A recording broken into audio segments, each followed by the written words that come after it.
Oh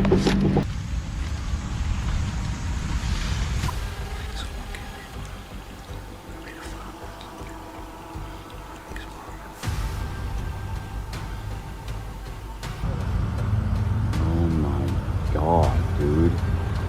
What the? I mean, you can't see it. I haven't bumped into anyone.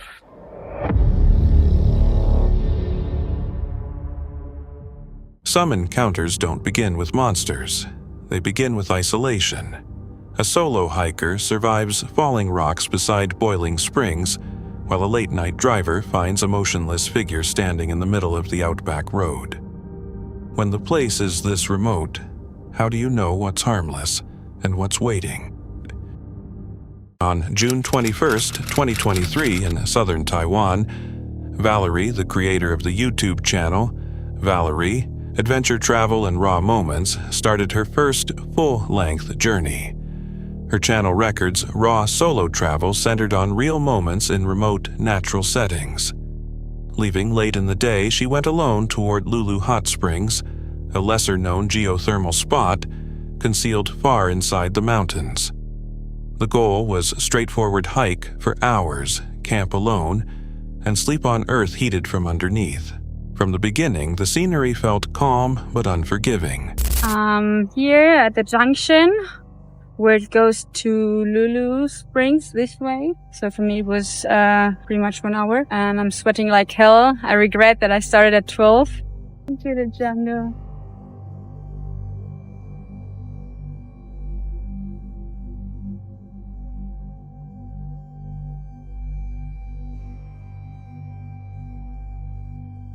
I noticed that there are some marked, like these bands here along the trail, so you know where to go.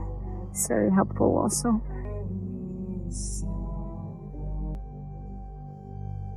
I made it to the highest point. Now it only goes downwards, so it's a bit easier, but also more tiring tomorrow. Should have brought more water also.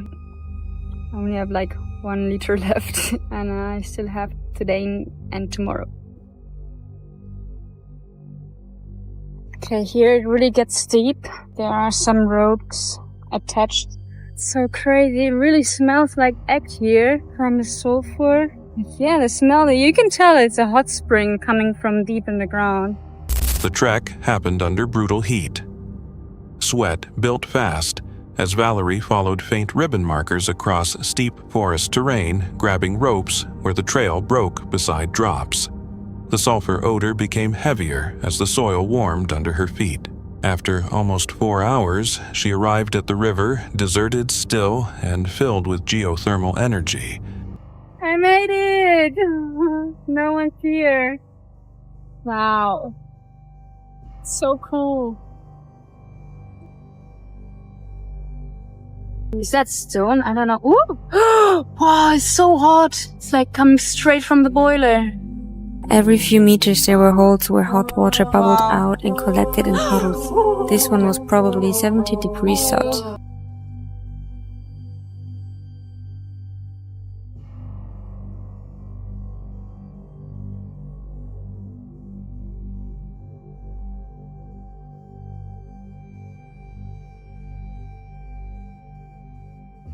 This riverbank was perfect as a camping ground. The surface was so warm that I was sure I wouldn't need any extra blanket or sleeping bag that night. And then I found a shovel in the river. People use it for there. Okay, I will dig my own hot spring hole now. That's the mission for tonight.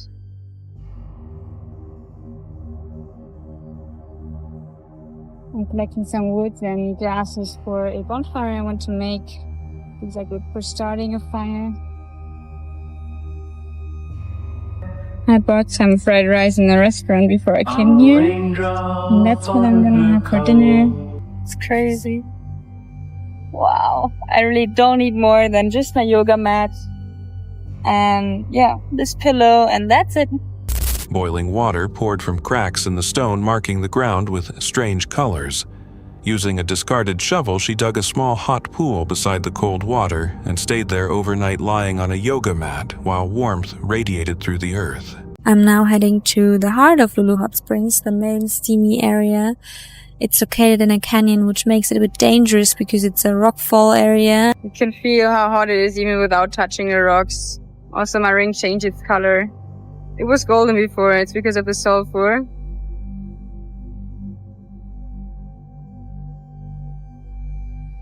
And then I finally reached the big steam, the reason why I made this trip.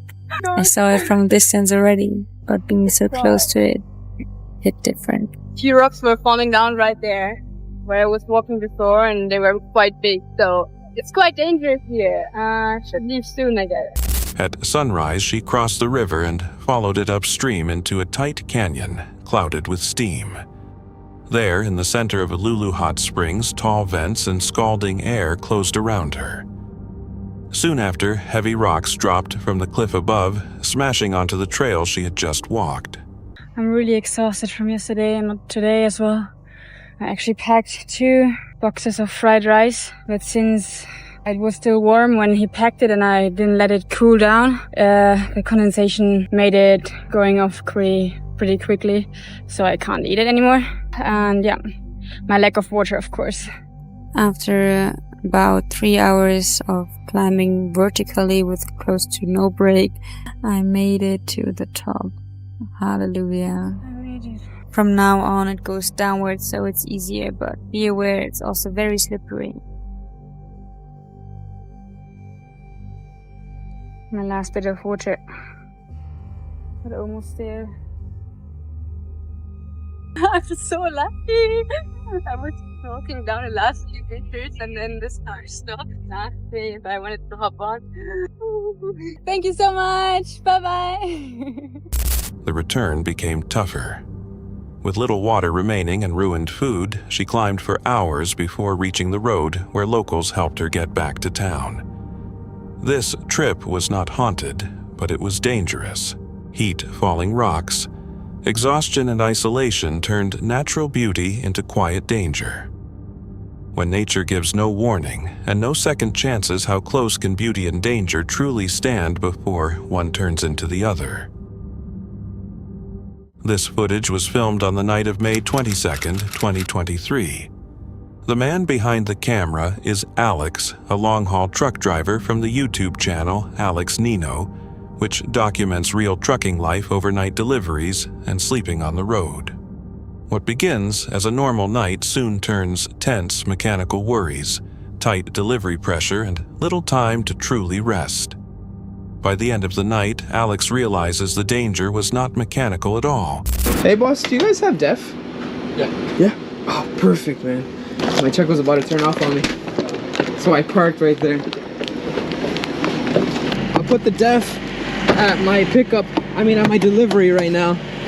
But I don't know why or what went through me that I forgot to check the def.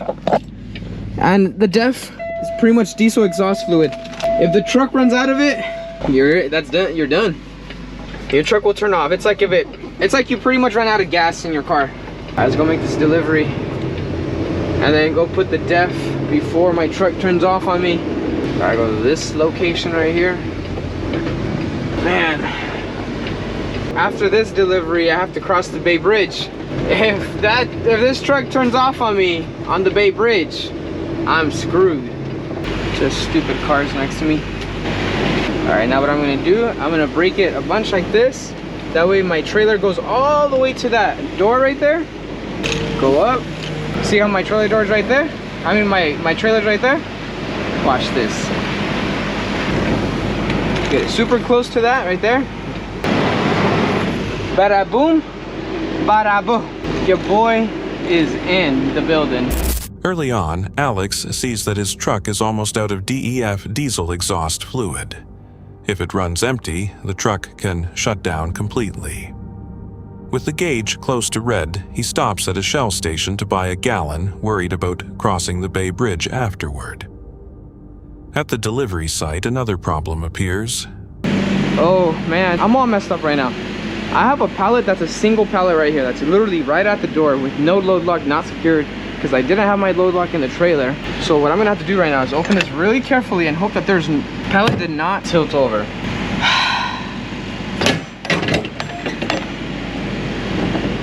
Woo! No, the only thing that I'm scared about is backing this thing in, because if I'm reversing, it can go like this. So I'm gonna see if they have a load lock or something, or you know what, I'm gonna leave this closed, get as close as I can to the door, and then once I get super close, I'll just get out again, open it, and bam, I'm good. I should be good like that. There should be good. Any closer, I won't be able to. I don't want this pallet to come, like as soon as I hit right here or me reversing or anything, for it to go, just because I'm gonna go ask them if they have a load lock. Hi, I had 3 pallets for you. Do you think by any chance I'd be able to use a load lock just so I can put the load lock right here so I can reverse in? You see one? It's locked? You get what I mean? If I hit it hard right here, it could just all come crashing down. It should be okay. Those are pretty sturdy. I'll try it. It should be okay.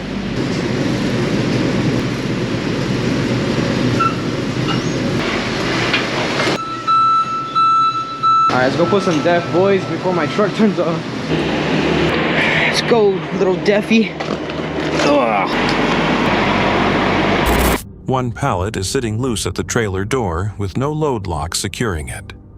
Unable to find the equipment, Alex carefully backs in, knowing one wrong move could make it fall.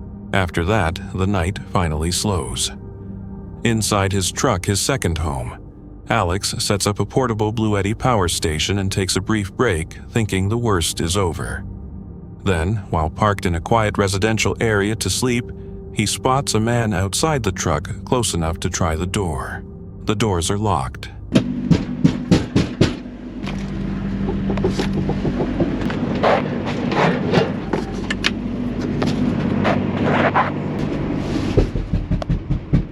There's literally someone right there, bro.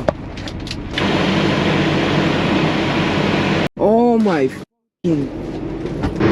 Alright guys, screw that. I'm just decided I was actually gonna leave. I seen him take off. There's no way in how I'm staying there. Thankfully, I locked my doors. There's times where I go to bed with the doors not locked. Damn, that was a close one. Alex starts the engine immediately and drives away. He later admits there were times he forgot to lock them at all, and this time, that small habit may have saved him. The video never explains who the man was or what he wanted. It may have been a theft attempt. It may have been something else entirely. What makes the moment unsettling is not what happened, it is how close it came to happening. If the doors had not been locked that night, would this have remained just another trucking story or become something far worse? The Flex Tapes is a UK-based exploration channel known for entering abandoned and isolated places. On February 13th, 2023, he ends up inside a remote farmhouse surrounded by rural British farmland. Upstairs, in a cold bedroom covered with dust, he stays awake. Noises that might seem harmless somewhere else suddenly feel intentional. The bedroom door is still open. He listens closely, and just before the first unexplained sound cuts through the silence, he feels a slight change in the atmosphere.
Then it happens. A man walks straight past the open doorway. There is no confusion about what he saw. Instinct takes over. He instantly shuts off every light and lowers himself as quietly as he can, making sure he does not make a sound. See, I was hiding down, I slid down there as much as I could. Right, so luckily I had no lights on, so that won't given away that anyone was in there. I mean, but you can't see it. I haven't bumped into anyone. I know I've got the torch, but if I see someone now, I'm just an innocent walker, and I'm not in the house, so I'm pretty safe. Eventually, he decides to get out. Slowly and carefully, he leaves the farmhouse in the dark, listening to every movement as he walks away on foot. Halfway back to his vehicle, he freezes. Several glowing eyes are staring at him from a distant hillside. Panic rises again, but as his vision adjusts, he realizes they are sheep standing silently on the slope above. When you are alone in a place like that, even one sighting can change everything. Maybe it was simple trespassing, or maybe something more complicated. If you saw someone pass that doorway, would you stay hidden or leave immediately without looking back? Rickles Outdoors is a UK-based YouTube channel centered on solo camping, bushcraft, and immersive outdoor adventures. On January 13th, 2024, Rick makes camp in a remote woodland area in the United Kingdom on public land close to an active farm. As evening sets in, he prepares his winter camp and eats a simple meal beside the fire. The woods stay still and quiet, with only natural background sounds moving through the trees. At this point, everything feels calm, isolated, and completely ordinary. There is no visible threat and no sign that the peaceful overnight stay is about to become unsettling. The muffled lady's voice right behind me. Jumped up, I couldn't see anyone. Well, I'm back in the car, knackered. Yeah, I keep hearing these voices, like moaning type sound. Okay, but then it sounded a bit odd. And I hear this like muffled sound from a woman going, like that. What the hell? I was in the middle of nowhere, pitch black. Then, with no warning, a low moaning sound cuts through the silence. At first, it sounds like distant livestock from the nearby farm. But something about it feels wrong. The strange noise hangs in the cold night air, and the quiet woodland begins to feel less like peaceful solitude and more like complete isolation. Remaining alert, he watches the darkness around him and hears the muffled sound again, this time closer to a faint voice. Looking back toward his campsite, he notices a glow in the distance. It looks like a fire with a white light beside it, possibly from a lantern. I wasn't sure. I was sitting there, eyes all around. Then I heard the man talking again, muffled sound, away from where I camped. Looked back, and I could see like a glowing light, like a fire, like maybe a lantern or something. So I reckon it could have been just a couple camping doing the same as I'm doing. But, you know, if I stayed now, I wouldn't got any sleep. Deciding it may be unsafe to stay, Rick starts packing his gear. He leaves the campsite and heads back to his car. The next morning, he returns to check the area in daylight. The woods look empty and untouched, yet faint moaning sounds can still be heard somewhere far off. Whether it came from livestock wildlife or something else remains unclear. After thinking back on the experience, Rick believes leaving was the right choice. In places, this remote sound can carry strangely, and isolation can magnify every detail. If you had been alone in that forest, would you have stayed to understand it, or trusted your instincts and walked away? Joseph is a TikTok creator who does not post often, and most of his videos show simple, warm moments with his son, ordinary pieces of daily life. But one upload among them feels completely different. While he was building a fence around his yard, something he said he felt he needed to do. He ended up recording the exact reason why. After seeing it, the decision starts to make sense. Look, dude, she couldn't find her way over there, so now she's over here.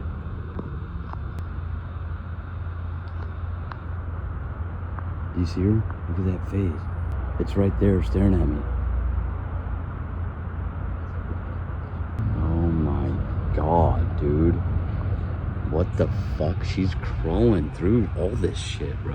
Honestly, this is the kind of clip that stays in your mind not because it is overly dramatic, but because it feels genuine.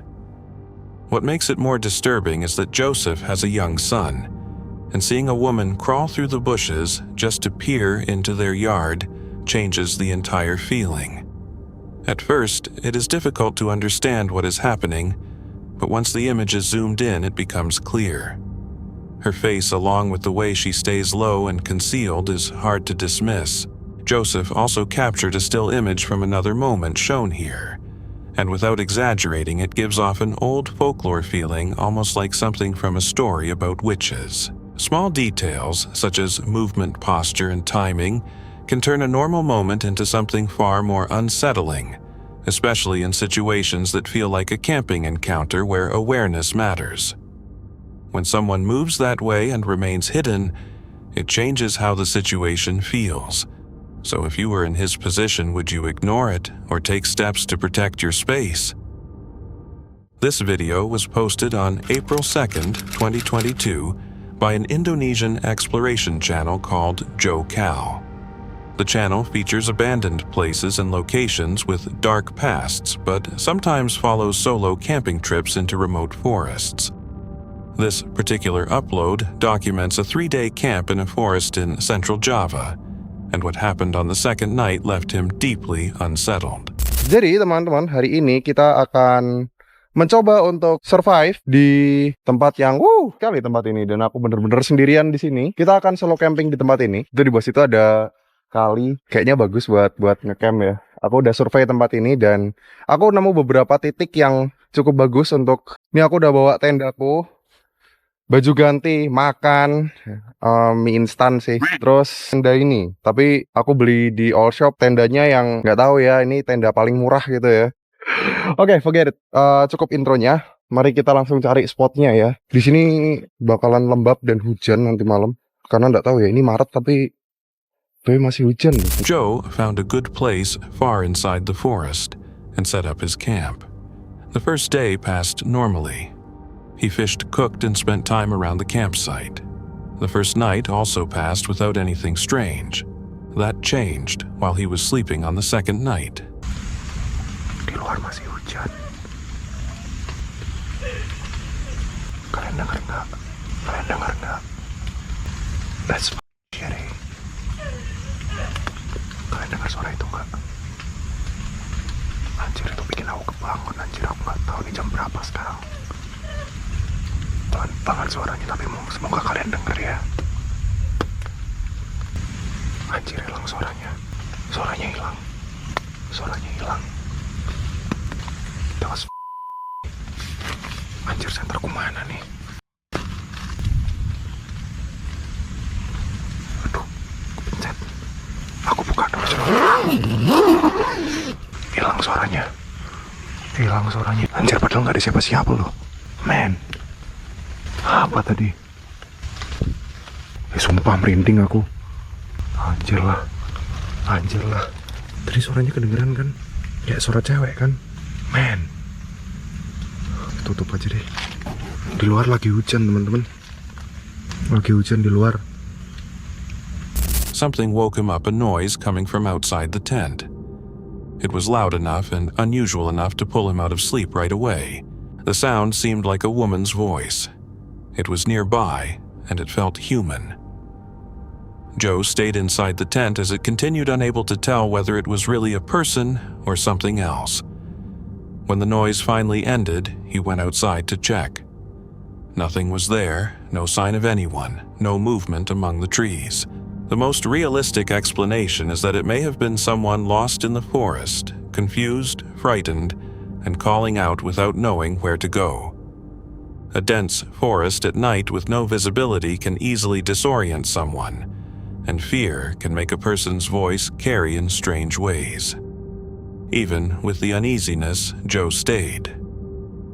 He made it through the rest of the night and completed the trip, but the sound from that second night stayed with him long after he left the woods, a cry that sounds human deep in the forest, with nothing there. When he checks that space between the sound and the explanation is what makes it difficult to ignore. Was someone lost out there, or was it something the forest still has no name for? This video was uploaded on April 21st, 2026 by a solo wilderness channel called Matt Irondak Outdoors. The channel follows camping, fishing, and outdoor survival trips through New York's Adirondack Mountains. This particular outing began like a normal stretch of time in the backcountry, but what Matt discovered along the way changed the mood of the entire trip. After finishing a fishing session upstream, Matt headed back toward camp. The area around him was quiet and seemingly untouched. Then, near a roadside embankment, something out of place caught his eye. With a whole bunch of fucking trash in it. Scumbags, dude. I hate this shit. Like, there's fucking light bulbs, glass jars, can of bug spray. Man. He did not simply pass it by. Instead, he climbed down the embankment and started pulling the bags out on his own. The slope was unstable and the cleanup was physically difficult, especially when dragging the heavy bags back up to the road. Every time. I never come unprepared. Bears, not really scared of those. Coyotes, again, not really scared of those. It's the crazy mountain people. I've seen way too many movies. Wrong Turn, Hills Have Eyes. Those two alone. They always come up here bearing arms. The following day, more dumped waste appeared in another section of the forest.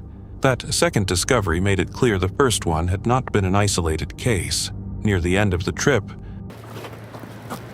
Yeet! Bullshit.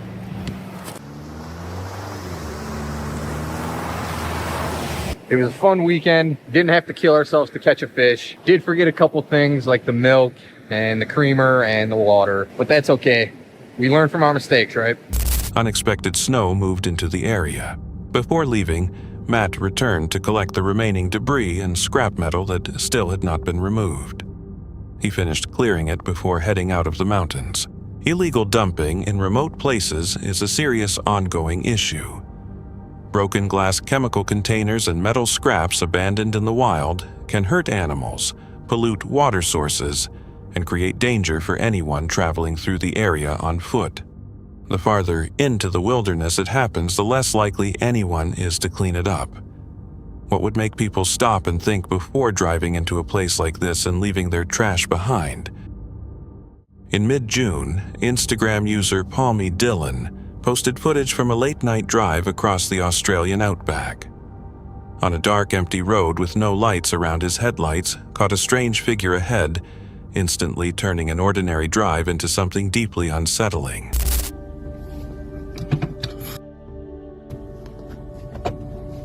Fucking hell. Seen way too many fucking horror movies for this shit.